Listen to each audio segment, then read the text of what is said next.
అంత డబ్బు ఖర్చు పెట్టారు. ఆ డబ్బులో ఎంత మీరు కొంతన్నా ఖర్చు పెట్టి ఉండొచ్చు కదా. నోటు మద్యం లేకుండానే ఎలక్షన్ జరిపిన నిజంగా నిరూపించుకోగలరా ఆ మాట? మీరు ఎంక్వైరీ చేయండి, నేను చెప్పడమే. బీజేపీలోకి వచ్చిన తర్వాత కాంగ్రెస్ పార్టీకి సంబంధించిన మహామోహన్లందరినీ కూడా విమర్శిస్తూ వచ్చారు. వాళ్ళు అవినీతి పరులని చెప్పి మాట్లాడారు. అవును, నిజమే కదా. అవసరం అది కరప్షన్ కదా, కరప్షన్ ఫ్రీ జోన్గా కామారెడ్డి ఉండాలని అదే ప్రయత్నం కదా. 2018 నుంచి 23 వరకు మిమ్మల్ని ఇబ్బంది పెట్టారని చెప్పి మీరు మాట్లాడుతున్నారు. ఎవరు? కాంగ్రెస్ పార్టీకి సంబంధించిన వాడు. అదంతా ఏం లేదండి, మీరే మాట్లాడింది, నేనేం కాదనట్లా.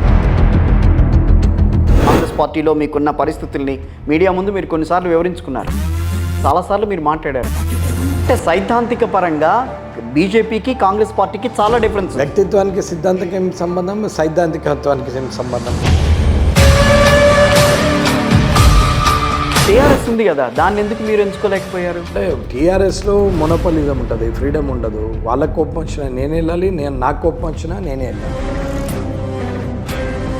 ఈ 10 ఏళ్ళుగా కామారెడ్డి అభివృద్ధి అనేది మీరు చూడలేదు. కామారెడ్డి ఎందుకు, ఎక్కడేం జరిగింది, ఏం జరిగింది, ఏం చేశాడు?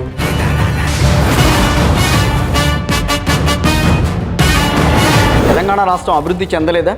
చెందలేదు. ఏం చెందింది చెప్పండి. రోడ్ డివైడ్లు కట్టి సెంట్రల్ లైటింగ్ వేసిన.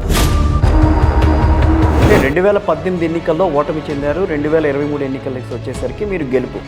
మీ అంతటి మీరుగా ప్రజల కోసం మాట్లాడుతున్నానని చెప్పలే ఎక్కడ. అసలు నేను ఓటే అడగలేదు ఎలక్షన్ టైంలో.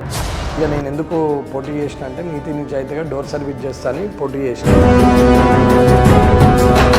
ఇలాంటి ముక్కుసూటి వ్యవహారం ఎక్కడి నుంచి వచ్చింది మీలో? అదేముంది, వాళ్ళు గెలిచారు కాబట్టి చెప్తున్నారు. గెలవకపోయి ఉంటే పరిస్థితి, గెలవకపోతే రాజకీయ సన్యాసం తీసుకుంటున్నారు. ఆ డెసిషన్ అప్పుడే ఎందుకు రాలా? 2018లోనే మీరు ఓడిపోయినప్పుడు. కామారెడ్డిలో గొడవలు కూడా మీరే కారణమా? కామారెడ్డి గొడవలకు మనకేం సంబంధం?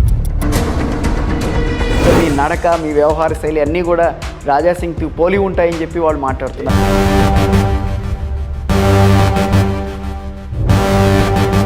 అయిన తర్వాత బాగా బద్ధశత్రువైన షబ్బీర్ అలీ గారు ఏ రకంగా రియాక్ట్ అయ్యారని. ఓడిపోయిన వారు ఎట్లాగూ ఏదో ఒకటి మాట్లాడతారు. వెంకట రమణారెడ్డి గారు బీజేపీ జెండా మీద గెలిచారు కాబట్టి ఆయన బీజేపీ అభ్యర్థి. రేపు ఆయన వేరే పార్టీకి వెళ్ళి ఆ పార్టీ మీద గెలిస్తే ఆ అభ్యర్థి అవుతారు. వెళ్ళాల్సిన అవసరం లేదు కదా, అవకాశం ఇచ్చింది ఎమ్మెల్యే అయినా. అమెజాన్లో కొడితే ఇంటికి అన్ని స్విగ్గీలో కొడితే తిరిగి వస్తుంది, కానీ రైతుకు మాత్రం ఏది రాదు. చెయ్యలేకనా, చెయ్యొద్దానా? మీరు బీజేపీలో ఉంటూ బీజేపీకి ప్రాతినిధ్యం వహిస్తూ ఈ రోజును మీరు ఈ రకంగా మాట్లాడడం. నేను పార్టీకి మంచి చేసినా చెడు చేసినా భజన కొట్టే వ్యక్తిని కాదు.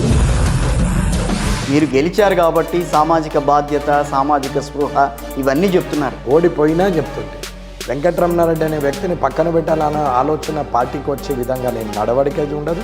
వెంకటరమణారెడ్డి కన్నా మించిన వ్యక్తిని తేవాలనేంత తక్కువ పని నేను చెయ్యను. ప్రజలు ఎప్పుడైతే నా నమ్మకాన్ని, విశ్వాసాన్ని ఓడగొట్టుకునే పని అసలే చేయను.